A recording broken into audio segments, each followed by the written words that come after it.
మండల పట్టణ గ్రామస్థాయి నాయకులకు, అదేవిధంగా మరి దేదీప్యమానంగా బ్రహ్మారెడ్డి అన్నగారి నాయకత్వం వెలుగొందుతూ మనందరికీ త్వరలో ఒక రాజ్యమార్గాన్ని చూపించబోతున్న అన్నకు, ఈ శిబిరంలో ఉన్న ప్రతి ఒక్కరికి ముందుగా నా నమస్సుమాంజులు తెలియజేస్తున్నాను.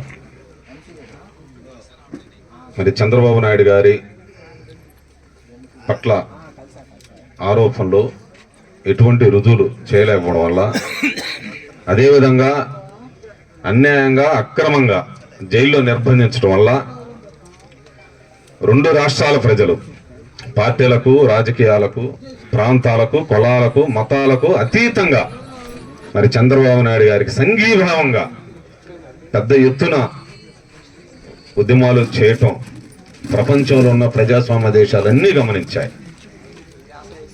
మరి ఇటువంటి తరుణంలో ఓర్చుకోలేని ఈ జగన్ సర్కార్ మరి తెలుగుదేశం పార్టీ, జనసేన పార్టీ సానుభూతిపరుడు, కార్యకర్తలు, నాయకులను కింది స్థాయి నుండి పై స్థాయి వరకు రాష్ట్రంలో సుమారు 60,000 మందిపై కేసులు అన్యాయంగా పెట్టారని మరి మధ్యకాలంలో మన జాతీయ పార్టీ నాయకులు గవర్నర్కు ఒక లేఖ ఇవ్వడం కూడా జరిగింది. అయితే ఈ కేసులు బనాయించబడ్డవారు వారి మాటల్లో ఈ స్వేచ్ఛ కోసం, స్వాతంత్రం కోసం, మరొక స్వాతంత్ర సంగ్రామంలో పాల్గొన్నామన్నంత అనుభూతి, ఆనందం మాకు కలుగుతుంది, ఈ కేసులకు, ఈ బెదిరింపులకు భయపడేది లేదు అని వారు చెప్పిన మాటలు మనందరం చాలా స్ఫూర్తిగా తీసుకోవాలి.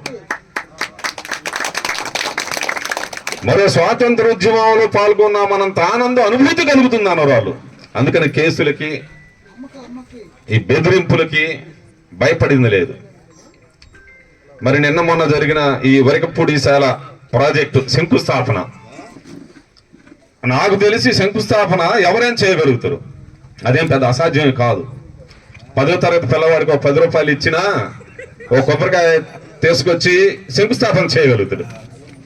అది కాదు, ఈ వరికపూడిశాల ప్రాజెక్ట్ పూర్తి అవ్వాలంటే కనీసం 1500 నుంచి 2000 కోట్లు అవుతాయనేది ఒక అంచనా. ఆ వరికపూడిశాల ప్రాజెక్టు ఎన్ని మండలాలు, ఎన్ని జిల్లాలు దాటుకొని వెళ్ళాలి? కనీసం 3 సెంట్లలో మనం ఇల్లు కట్టుకోవాలంటేనే సంవత్సరం పడుతుంది. మరి 2 ప్రాజెక్టు ఈ 2-3 నెలల్లో పూర్తి అవుతుందా? అది జరిగే పనేనా? ఆ 350 కోట్లు కనీసం నాకు తెలిసి వెల్దుర్తి మండలం కూడా దాటదు. వెల్దుర్తి మండలం కాదు కదా, ఆ గంగలకుంట, ఆ వజ్రాలపూడ తండ కూడా దాటదు. ఇదంతా మన అన్నగారు ప్రెస్ మీట్లో చెప్పినట్టు కేవలం ఈ రాజకీయంగా లబ్ధి ఓట్లు పొందటానికి వాళ్ళు ఆడుతున్న ఈ కుహూన ఆటలని మనం అంటాం కాదు, పల్నాడు ప్రాంత ప్రజలందరూ మాట్లాడుకుంటూనే ఉన్నారు. ఇటువంటి కపట మాటలకు, ఈ కపట ముద్దులకు ప్రజలు మోసపోరు. ఎల్లకాలం ప్రజలను వీళ్ళు వంచలేరు, ప్రజలు మోసపోరు అన్న విషయం కూడా ఆ పార్టీ నాయకులు గ్రహిస్తే మంచిదని ఈ సందర్భంగా కార్యకర్తగా నేను గుర్తు చేస్తున్నా. మరి ఈ 4 ఏళ్ల ఈ జగన్ ఏలుబడిలో ఈ 4.5 ఏళ్ళు ఎంత నరక యాతన అనుభవించామో మనందరం గుర్తుపెట్టుకోవాలి. మనకెదురైన అనుభవాలు, మనకెదురైన గాయాలు, మానసికంగా, శారీరకంగా మన పట్ల పెట్టిన కేసులు, దాడులు, అసలు తెలుగు ప్రజల జీవితాలు ఎలా తల్లకిందులయ్యాయో మనందరం గుర్తుపెట్టుకోవాలి. మన చుట్టూ పక్కన ఉన్న వారికి కూడా మనం తెలియపరచాలి. కేవలం మనం ప్రశ్నించలేకపోవటం వల్ల, మన ఎస్సీ, ఎస్టీ, బీసీ, మైనార్టీ వర్గాలకు సంబంధించిన నిధులు సాధించుకోకపోవటం వల్ల మన బతుకులు ఎంత భారమయ్యాయో, మన కుటుంబాలు ఎంత ఛిద్రమయ్యాయో ఒక్కసారి ఆలోచించండి. ఇటువంటి తరుణంలో, ఈ ప్రశ్నించలేని వాతావరణం తరుణంలో అన్ని విధాలుగా మనల్ని ఆదుకోవటానికి, మనల్ని ఆదరించడానికి ఒక ఆపద్బాంధవుడిగా బ్రహ్మారెడ్డి అన్న మన మధ్యకు వచ్చాడు, మనలో ఉన్నాడు. అందుకని అందరూ చాలా ధైర్యశాలుడుగా అన్ని విషయాలలో మాట్లాడగలుగుతున్నారంటే దాని వెనక ఆపద్బాంధుడులాగా బ్రహ్మారెడ్డి అన్న మనతో ఉన్నాడు, మనలోనే ఉన్నాడు. ఆ ధైర్యమే మనకు వచ్చిందన్న సంగతి కూడా మనం మరవకూడదు. ఈ ఎన్నికల సమయం ఎన్నికల సమయం ఆసన్నమైంది. మరి ఎన్నికల తరుణంలో మనం ఏం చేయాలి? మన ఓటుతో ఈ జగన్ సర్కారుకి బుద్ధి చెప్పాలి. మన ఓటుతో స్వేచ్ఛను సంపాదించాలి. మన ఓటుతో స్వాతంత్రాన్ని సంపాదించాలి. మన ఓటుతో ప్రజాస్వామ్యాన్ని అమలుపరుచుకోవాలి. భారత రాజ్యాంగం ఎక్కడ అమలు అవ్వట్లే. భారత రాజ్యాంగం అన్ని సామాజిక వర్గాల వారికి అది ఒక ప్రతిరూపం. భారత రాజ్యాంగం ప్రజాస్వామ్యానికి ఒక ప్రతిబింబం. అది అమలుపరుచుకోవాలంటే ప్రతి ఒక్కరూ ఓటు ద్వారా ఈ భారత రాజ్యాంగాన్ని అమలుపరుచుకునే సమయం ఆసన్నమైంది.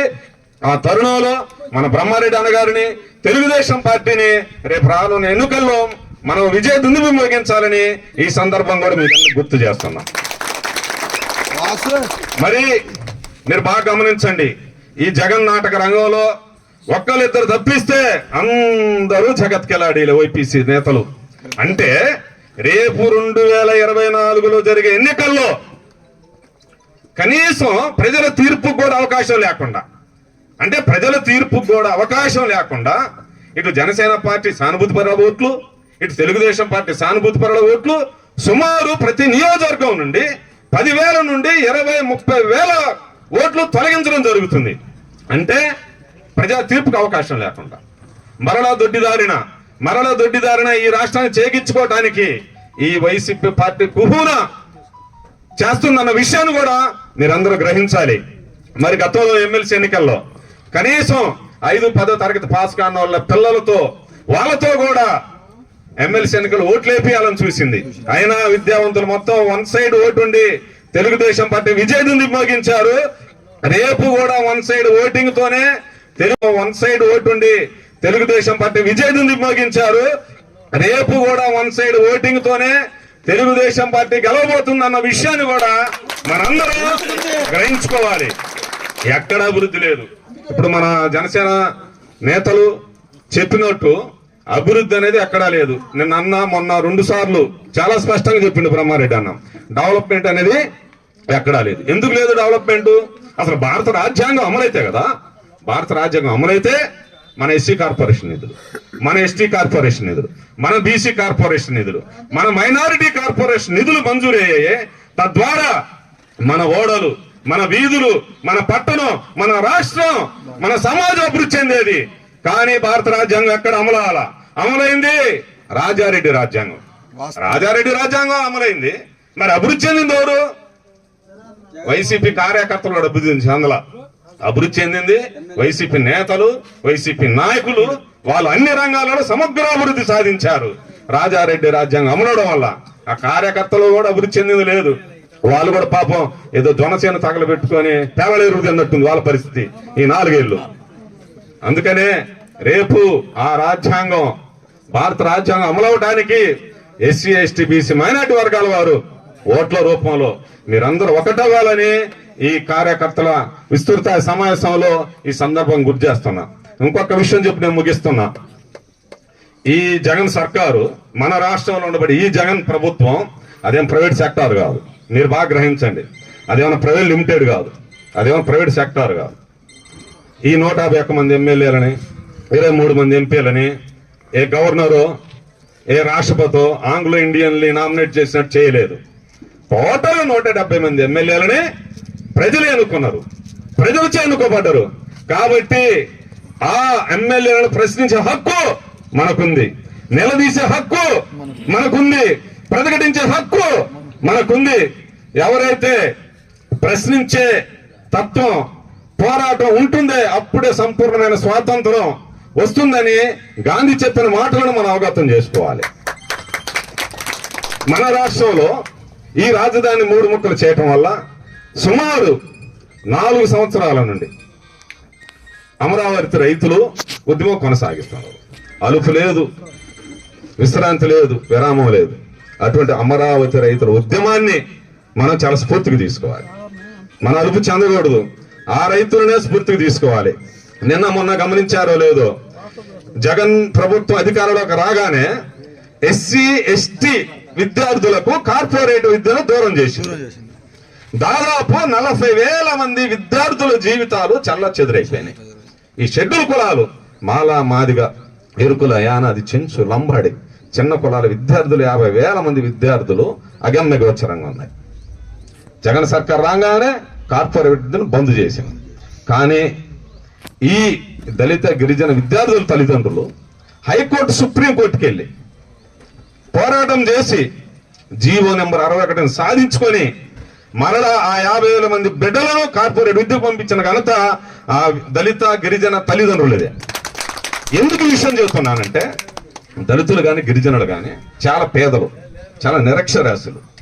కానీ వారి బిడ్డల భవిష్యత్తు కోసం ఆ పేదరికాన్ని అనుభవించే వాళ్ళు ఎంత ఉద్యమం చేశారో, హైకోర్టు సుప్రీంకోర్టుకి వెళ్ళి సాధించారో ఆ విద్యార్థుల తల్లిదండ్రులు మనస్ఫూర్తిగా తీసుకోవాలి. వాళ్ళ కాడికి మనకు అందులో ఉన్నాయి. వాళ్ళని ఆ పేద వర్గాలని మనస్ఫూర్తిగా తీసుకొని రేపు రానున్న ఎన్నికల్లో ఈ జగన్ పార్టీని పూర్తిగా కూలవేయాలి. కాబట్టి మనందరం ఓట్ల రూపంలో ఒకటవ్వాలి. మరి అన్నగారు చెప్పినట్టు గ్రామ స్థాయిలో తెలుగుదేశం పార్టీ, ఇటు జనసేన పార్టీ కార్యకర్తలు, నాయకులు మనం సమన్వయం చేసుకోగలిగితే మన ఫలితాలు మనకు చాలా అద్భుతంగా, చాలా గణనీయంగా మనం చూడగలుగుతున్న విషయం కూడా మనం గుర్తుపెట్టుకోవాలి.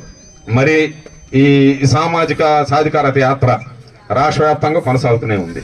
అది అసలు సామాజిక సాధికార యాత్రలో ప్రతి యాత్రలో మనం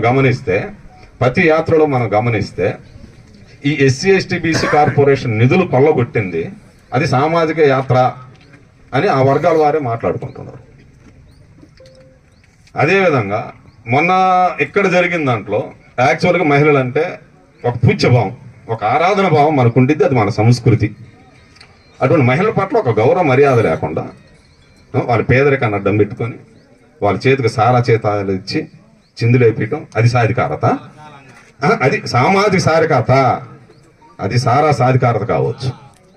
వాళ్ళ పేదరికాన్ని అడ్డం పెట్టుకొని బలవంతంగా సదస్సులకు లేకపోవటం అది సామాజిక సాధికారత, అది బలవంతపు సామాజిక సాధికార యాత్ర. అందుకనే